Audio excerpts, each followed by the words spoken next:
Olá, vamos falar de Espiritismo? Sou Débora Rabelo, aqui dos Amigos de Nosso Lar, trazendo neste momento a continuidade do estudo da obra Memórias de um Suicida.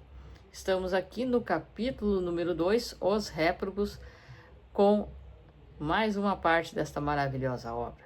Projeto Ivone Pereira. Mediunidade, Esperanto, projeto reencarnatório, valorização da vida e também uma imensa lição para todos nós. Se você não assistiu os vídeos anteriores, acesse a playlist Projeto Ivone Pereira e vamos comigo embarcar neste maravilhoso estudo. Nos diz então Camilo: debrucei-me soluçante e inconsolável sobre a sepultura que me guardava os míseros despojos corporais e estorci-me em apavorantes convulsões de dor e de raiva, rebolcando-me em crises de furor diabólico, compreendendo que me suicidara, que estava sepultado, mas que, não obstante, continuava vivo e sofrendo, mas muito mais do que sofria antes, superlativamente, monstruosamente mais do que antes do gesto covarde e impensado. Cerca de 2 meses vaguei desnorteado e tonto em atribulado estado de incompreensão. Ligado ao fardo carnal que apodrecia, viviam em mim todas as imperiosas necessidades do físico humano. A amargura que, aliada aos demais incômodos, me levava a constantes desesperações.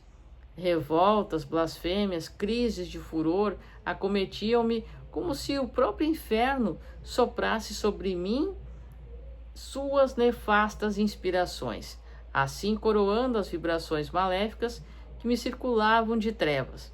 Via fantasmas perambulando pelas ruas do Campo Santo, não obstante minha cegueira, chorosos e aflitos, e, por vezes, terrores inconcebíveis sacudiam-me o sistema vibratório, a tal ponto que me reduziam a singular estado de desmaio, como se, sem forças para continuar vibrando, minhas potências anímicas desfalecessem.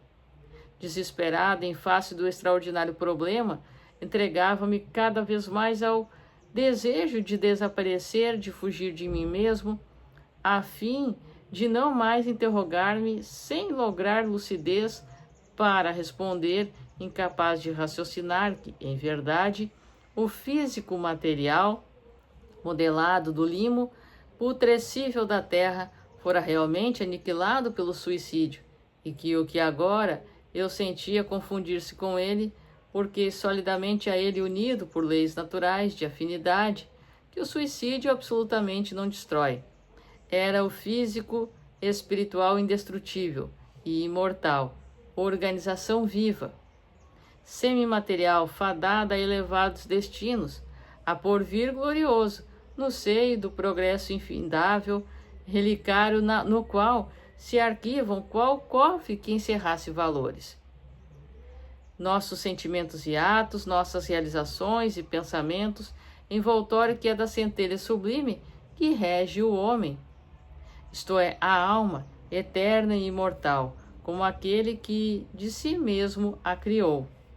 Certa vez em que ia e vinha, tateando pelas ruas, irreconhecível a amigos e admiradores, pobre cego humilhado no além-túmulo, graças à desonra de um suicídio mendigo da sociedade espiritual faminto, na miséria de luz, em que me debatia angustiado fantasma vagabundo, sem lar, sem abrigo no mundo imenso, no mundo infinito dos espíritos exposto a perigos deploráveis, que também os há entre desencarnados, perseguido por entidades perversas, mandoleiros da erraticidade, que gostam de surpreender com ciladas odiosas criaturas nas condições amargurosas em que me via para escravizá-las e com elas engrossar as fileiras obsessoras que desbaratam as sociedades terrenas e arruinam os homens, levando-os às tentações mais torpes,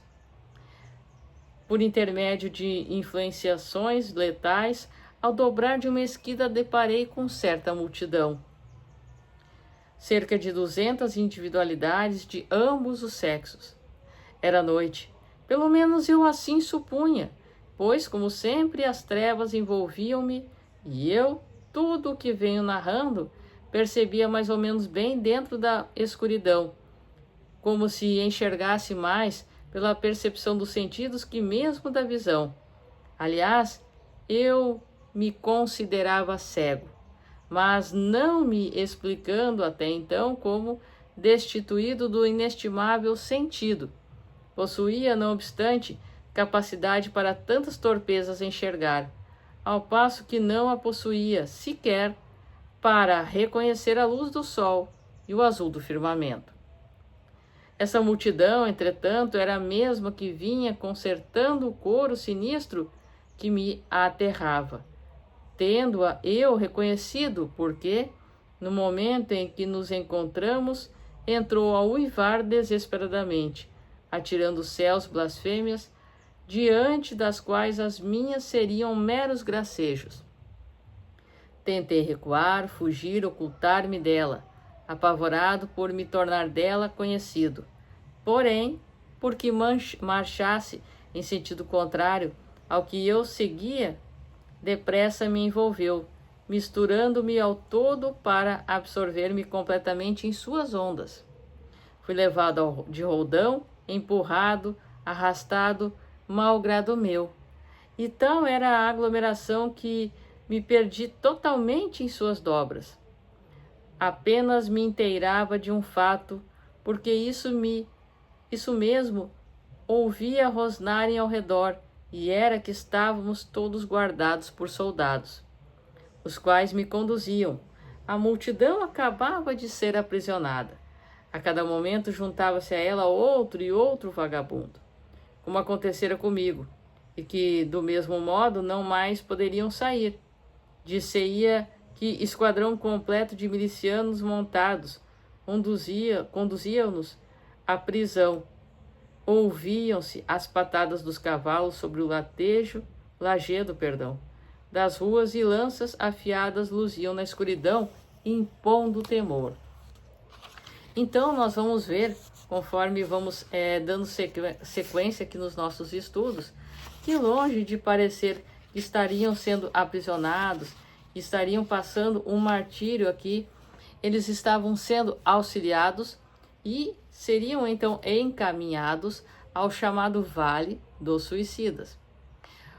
O Vale dos Suicidas, ele funciona e tem a mesma eficácia, o mesmo sentido, o mesmo papel que o umbral, como nós falamos. Umbral, porta de passagem. Ali localizam-se então, neste Vale dos Suicidas, vários outros que cometeram esse mesmo desatino da desistência do corpo físico e então encontram-se ali, se despojando da parte grosseira, vamos dizer assim, de suas ligações mentais, psíquicas, no caso, como não tem mais o corpo físico, espiritualmente ligados na sua mente, o seu campo mental ao seu corpo físico. Por isso, as mesmas necessidades que ele falava aqui, todas as imperiosas necessidades do físico humano. A fome, o frio, sede e muitos até mesmo com os vícios alimentados e necessidades aparentemente sexuais. Então, como, se não estão mais no corpo físico, possuem necessidades sexuais? É o campo mental ligado ao corpo físico que passa essas impressões. Por isso também a questão de sentirem um mau cheiro, o corpo sendo corroído por vermes e outras questões desse sentido. Ele, quando fala que estava ali de volta ao Campo Santo, ele se vê de volta então e percorrendo o cemitério, aonde estava e se encontrava os seus despojos, né, se encontravam ali, a sua sepultura, como ele mesmo diz. Sobre a sepultura que me guardava os míseros despojos carnais. Então ele finalmente dá-se conta que está desencarnado, que havia falecido diante do seu ato impensado ao atirar contra o próprio ouvido direito. Porém, daí a compreender o que acontecia, a perceber a continuidade da vida, tudo isso era muito apavorante, o deixava atormentado. ele ainda se via cego. Porém, ao mesmo tempo, como que ele percebia tudo? Sim, ele se sentia cego, se via cego pela sua ligação mental ao seu corpo físico. Porém, agora, despojado deste corpo físico, ele via com os olhos da alma. Então, assim ele sentia e percebia tudo isto. Quando ele é arrastado, vamos dizer assim, entre outras palavras, é empurrado, como ele mesmo diz, magneticamente e pelas vibrações que ambos que desistiram da vida no corpo físico emitem, eles se agruparam e então foram encaminhados, estão sendo encaminhados a este vale, a este local, aonde serão então posteriormente encaminhados ao Hospital Maria de Nazaré, que veremos já mais adiante ainda. Sou Débora Rabelo, um forte abraço para você. Valorize a vida, não desista de viver. youtube.com/amigos de nosso lar. Conheça este canal, clique no sininho, dê seu like, comente os vídeos, me ajude a divulgar este canal de luz. Até a próxima.